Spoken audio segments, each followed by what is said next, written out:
Let's be real, America's power grid is hanging by a thread. Built decades ago and patched together ever since, it's now straining under record demand and extreme weather. Rolling blackouts, grid failures, entire states plunged into darkness. It's no longer a question of if, but when. That's why today we're breaking down the 10 states most at risk of going dark over the next few months. This isn't fear-mongering or politics. It's based on hard data, grid capacity reports, infrastructure assessments, weather patterns, and energy demand projections. When the lights go out, everything stops.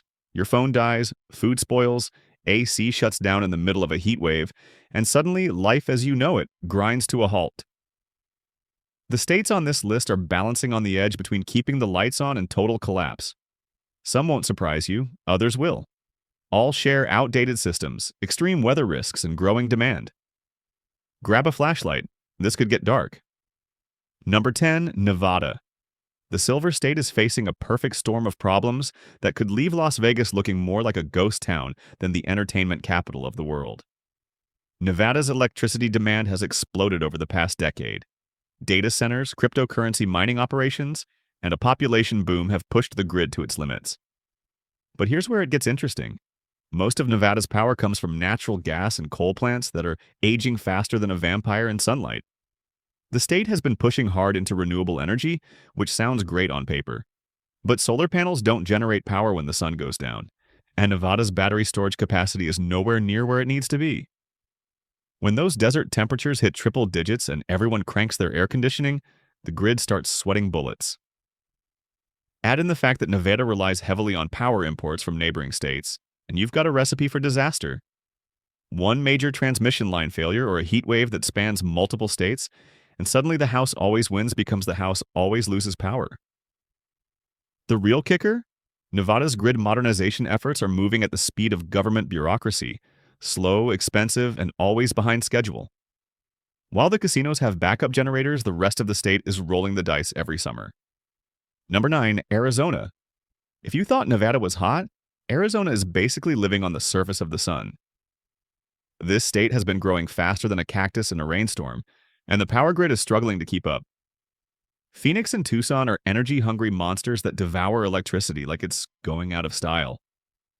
Air conditioning isn't a luxury here, it's a matter of life and death. Arizona gets credit for embracing solar power, but here's the problem. When the sun is blazing, everyone's cranking their AC, creating peak demand right when solar generation starts to drop off in the evening. It's called the duck curve, and it's a nightmare for grid operators. The state's utilities are scrambling to build battery storage and peaker plants, but they're always playing catch-up. Then there's the water situation.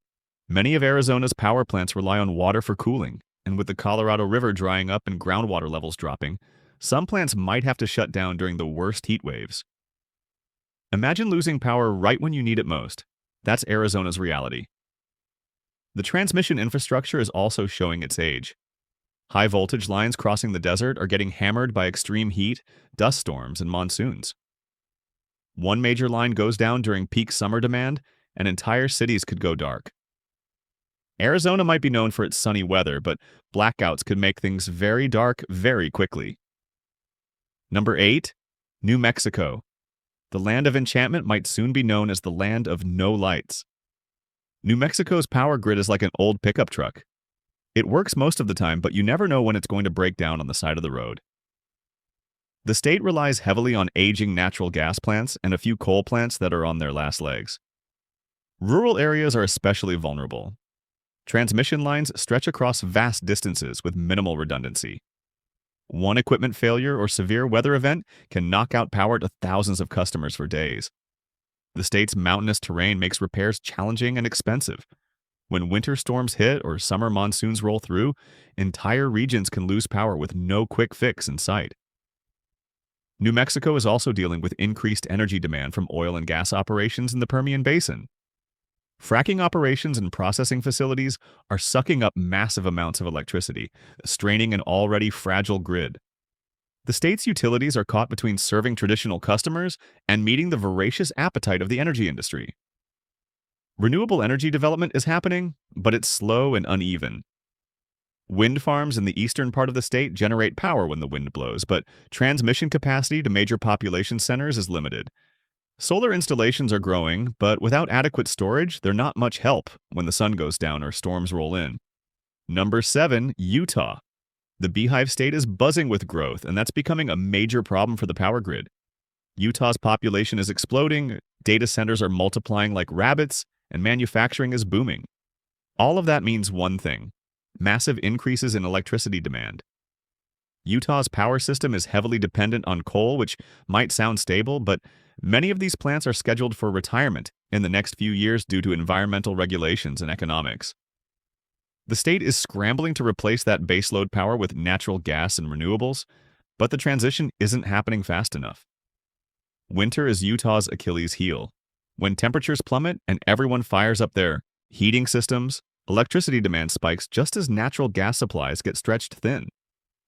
Gas-fired power plants compete with residential heating for the same fuel, driving up costs and creating supply shortages. During the polar vortex events that are becoming more common, Utah's grid gets pushed to its breaking point. The state's mountainous geography also creates challenges. Transmission lines have to cross difficult terrain, making them vulnerable to winter storms, high winds, and equipment failures. When lines go down in remote areas, repairs can take days or even weeks, leaving entire communities in the dark. Utah is investing in renewable energy, but the intermittent nature of wind and solar creates its own problems. The state needs massive amounts of battery storage to make renewables reliable, and that infrastructure is still years away from being adequate. Number 6, Wyoming. The cowboy state might be known for wide open spaces, but its power grid is anything but spacious when it comes to reliability. Wyoming produces massive amounts of energy from coal, natural gas, and wind, but most of that power gets exported to other states. Meanwhile, Wyoming's own grid infrastructure is aging and vulnerable. The state's economy is heavily dependent on energy production, which creates a weird paradox. Wyoming generates enough electricity to power multiple states, but its own grid is fragile and prone to failures.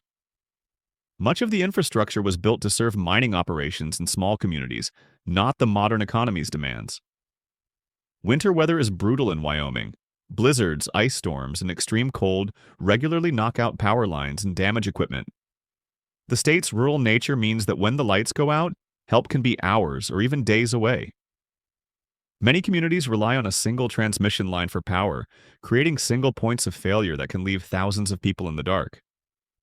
Wind energy is booming in Wyoming, but it creates new challenges for grid stability. When the wind stops blowing, utilities have to quickly ramp up other sources of power. When the wind is howling, they have to manage massive fluctuations in generation. The state's grid operators are constantly playing a balancing act that gets more difficult every year. Wyoming's transmission system is also showing its age. High voltage lines built in the 1970s and 80s are reaching the end of their useful life, and replacing them across Wyoming's vast distances is incredibly expensive. When equipment fails in remote locations, repair crews have to battle harsh weather and difficult terrain just to reach the problem. One major transmission failure during a winter storm could leave entire regions without power for weeks. Number 5, Montana. Big Sky Country has big problems when it comes to keeping the lights on. Montana's power grid is like a patchwork quilt, with different utilities serving scattered communities across a massive geographic area. The state's infrastructure was built for a simpler time, and it's struggling to meet the demands of the modern world. Mining operations are absolutely devouring electricity in Montana. Copper mines, coal operations, and data centers are sucking up power faster than utilities can build new generation. The state's grid operators are constantly juggling supply and demand, hoping they don't drop the ball when everyone needs power most. Montana's weather is legendary for all the wrong reasons. Ice storms coat power lines until they snap under the weight. Wildfires race across the landscape, destroying transmission towers and substations. Summer thunderstorms produce microbursts and tornadoes that can flatten entire sections of the grid in minutes. Winter brings blizzards that can bury equipment under feet of snow and ice. The state's rural nature makes everything worse. When power goes out in remote areas, it can take days just to locate the problem, let alone fix it. Many communities are served by aging equipment that should have been replaced decades ago, but the sparse population makes major infrastructure investments financially challenging.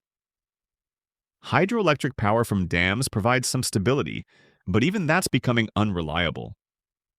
Drought conditions and changing precipitation patterns are reducing water levels, forcing hydro plants to cut generation right when demand is highest. Montana thought it had reliable, clean baseload power, but climate change is making even water power unpredictable. Number 4, Colorado. The Centennial State is celebrating a century of growth, but its power grid is having a midlife crisis. Colorado's electricity demand has exploded as tech companies, data centers, and new residents flood into cities like Denver and Boulder. The state's utilities are scrambling to build new generation and transmission capacity, but they're always playing catch-up. Colorado's geography creates a perfect storm of grid challenges. The Front Range where most people live is separated from energy resources by the Rocky Mountains. Moving power from coal plants in the east and renewable projects in the plains to population centers requires extensive transmission networks that are vulnerable to weather and equipment failures. Wildfire season has become a year-round nightmare for Colorado's utilities. High winds, dry conditions, and aging equipment create the perfect conditions for power lines to spark massive fires. Utilities are increasingly shutting off power during high-risk weather conditions, leaving customers in the dark to prevent catastrophic blazes. It's a lose-lose situation that's becoming more common every year. The state's aggressive renewable energy mandates are creating new headaches. Colorado is shutting down coal plants faster than it can replace them with reliable alternatives. Wind and solar sound great, but they don't generate power when the wind doesn't blow or the sun doesn't shine. Battery storage is growing, but it's growing. Nowhere near sufficient to handle extended periods of calm weather or cloudy skies. Winter brings its own set of problems. Colorado's natural gas infrastructure struggles during extreme cold snaps, and many of the state's power plants rely on gas that gets diverted to heating homes and businesses. When demand spikes and supply gets constrained, electricity prices explode and grid stability becomes precarious. Number 3, New York. The Empire State's power grid is more like a house of cards than an empire. New York City alone consumes more electricity than entire states, and the aging infrastructure serving the region is creaking under the pressure. The state's grid is a complex web of aging transmission lines, overloaded substations, and power plants that are operating well beyond their intended lifespan. Summer heat waves turn New York into an energy nightmare. When temperatures soar and humidity makes it feel even hotter, millions of air conditioners kick into overdrive simultaneously. The grid groans under the load, and rolling blackouts become a real possibility. The 2003 blackout that left 50 million people in the dark started with a simple equipment failure that cascaded through an overloaded system. New York's ambitious climate goals are making grid reliability even more challenging. The state is shutting down nuclear plants and fossil fuel facilities while betting everything on offshore wind and solar power. But building that renewable infrastructure takes time, and keeping the lights on can't wait for perfect weather conditions. The aging transmission system connecting New York City to upstate power plants is particularly vulnerable. Many of the high-voltage lines were built in the 1960s and 70s, and they're operating at maximum capacity during peak demand periods. One major failure could trigger cascading blackouts across the entire region. Cybersecurity is another growing concern. New York's grid is increasingly digital and connected, making it a prime target for hackers and foreign adversaries. A successful cyber attack could cause more damage than any natural disaster, potentially leaving millions without power for weeks or months. Number 2, California. The Golden State's power grid has lost its shine and turned into a tarnished mess of rolling blackouts, wildfire shutoffs, and skyrocketing electricity costs. California pioneered renewable energy, but it's also pioneering new ways for power systems to fail spectacularly. Wildfires have turned California's power grid into a weapon of mass destruction. When utility equipment sparks blazes that burn down entire towns, the legal and financial consequences are devastating. Pacific Gas and Electric filed for bankruptcy after its equipment caused deadly fires, and utilities across the state now shut off power whenever conditions get risky. Millions of Californians regularly lose electricity, not because of equipment failures, but because keeping the power on might burn down. their neighborhoods. The state's renewable energy mandates have created a duck curve problem that gets worse every year. California generates massive amounts of solar power during the day, but demand peaks in the evening when the sun goes down and people come home from work. The state has to either waste renewable energy or import expensive power from neighboring states, and both options stress the grid. California's transmission system is a patchwork of aging infrastructure that was never designed to handle the current load. High-voltage lines crossing mountain passes and desert areas are constantly threatened by wildfires, extreme weather, and equipment failures. The state needs massive investments in new transmission capacity, but environmental reviews and local opposition make new projects nearly impossible to build. Energy storage is growing rapidly, but it's still not enough to handle extended periods of cloudy weather or calm winds. When renewable generation drops and demand stays high, California has to fire up expensive natural gas plants or import power from other states. The system works most of the time, but it's increasingly fragile and prone to failures. Number one, Texas. The Lone Star State stands alone at the top of this list, and not in a good way. Texas has its own power grid, ERCOT, that's isolated from the rest of the country. That means when things go wrong, there's no cavalry coming to the rescue. And boy, do things go wrong in Texas. February 2021 was a preview of coming attractions. A winter storm that the grid wasn't designed to handle left millions of Texans without power for days. People froze to death in their own homes while politicians flew to Cancun. The grid failed spectacularly, and the excuses came faster than the power went out. But here's the thing. Texas hasn't really learned from that disaster. The state made some improvements, sure, but the fundamental problems remain. Texas has a deregulated electricity market that prioritizes cheap power over reliable power. Energy companies make money by cutting costs, not by building resilient infrastructure. When push comes to shove and the grid needs expensive backup power, the market often fails to deliver. Summer is becoming just as dangerous as winter in Texas. Heat domes park over the state for weeks at a time, pushing temperatures well above 100 degrees across vast areas. Air conditioning demand explodes, and the grid struggles to keep up. ERCOT regularly issues conservation appeals, basically begging people to use less electricity so the lights don't go out. That's not exactly inspiring confidence in grid reliability. Texas is betting big on renewable energy, but it's a risky gamble. The state generates massive amounts of wind power, especially at night when demand is low. But when the wind stops blowing during peak demand periods, utilities have to scramble to find replacement power. Solar generation is growing rapidly, but it creates that same duck curve problem we've seen in other states. The transmission system connecting West Texas wind farms to population centers is constantly overloaded. When equipment fails or weather disrupts generation, the ripple effects spread across the entire state. Texas thought having its own grid would give it independence, but it's actually created isolation that makes every problem worse. Natural gas plants provide most of Texas's backup power, but they're vulnerable to the same extreme weather that knocks out renewables. Freezing temperatures can shut down gas wells and processing facilities. Extreme heat strains equipment and reduces efficiency. When Texans need power most, the gas plants that are supposed to save the day often can't deliver. The state's population is exploding, with millions of new residents moving to cities like Austin, Dallas, and Houston. Data centers are multiplying like tumbleweeds, cryptocurrency mining is sucking up massive amounts of power, and manufacturing is booming. All of that growth means electricity demand is skyrocketing faster than generation capacity can keep up. ERCOT's market structure makes long-term planning nearly impossible. Energy companies focus on short-term profits instead of building the infrastructure Texas needs for the future. When blackouts happen, politicians point fingers and promise reforms, but the fundamental problems with the market remain unchanged. Texas also faces unique cybersecurity risks. The state's grid is increasingly connected to the internet, making it vulnerable to attacks from hackers and foreign adversaries. A successful cyber attack during a heat wave or winter storm could cause catastrophic blackouts that last for weeks.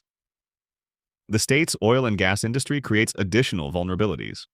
Refineries and petrochemical plants consume enormous amounts of electricity, And when they shut down during grid emergencies, it can disrupt fuel supplies across the entire country. Texas isn't just risking its own power supply, it's risking the energy security of the entire nation. Hurricane season brings its own set of nightmares. Coastal power plants and transmission lines get hammered by storm surge and high winds. When hurricanes knock out major infrastructure, it can take months to fully restore power. Climate change is making these storms stronger and more unpredictable, adding another layer of risk to an already fragile system. Texas keeps talking about grid improvements and market reforms, but progress is slow and often cosmetic. The state's political leaders love to brag about energy independence, but they're presiding over a system that regularly fails its citizens when they need it most. Texas might be big, but its power grid problems are even bigger. So there you have it. The 10 states most at risk of blackouts. Some face crumbling infrastructure, others explosive growth, but all share the same reality. America's power grid wasn't built for today's demands. Rolling. Blackouts, preventive shutoffs, and grid emergencies are already here, and what was once rare is now routine. The danger is bigger than individual states. The grid is interconnected, meaning a failure in Texas or New York can ripple across entire regions. Experts warn this could escalate into regional or even national collapse. Fixes exist: upgraded transmission, energy storage, weather hardening, cybersecurity, but they require massive investment and political will that rarely materialize until after disaster. Meanwhile, climate change is accelerating the pressure. Heat waves, storms, wildfires, and hurricanes push systems designed for the past beyond their limits. People die when power fails. Businesses close, hospitals struggle, and communities suffer. Many households are taking matters into their own hands with solar panels, batteries, and generators. But these mini-grids also stress an already fragile system, while utilities face rising costs spread over fewer customers. Wealthier households buy resilience, leaving others stuck with unreliable service. The solutions, smart grids, regional cooperation, workforce training, are possible but slow. Without action, the U.S. risks falling further behind other nations that are modernizing their systems. The bottom line, these 10 states are canaries in the coal mine. Blackouts aren't just likely, they're inevitable. The question is how severe they'll be and how long millions of Americans will be left in the dark.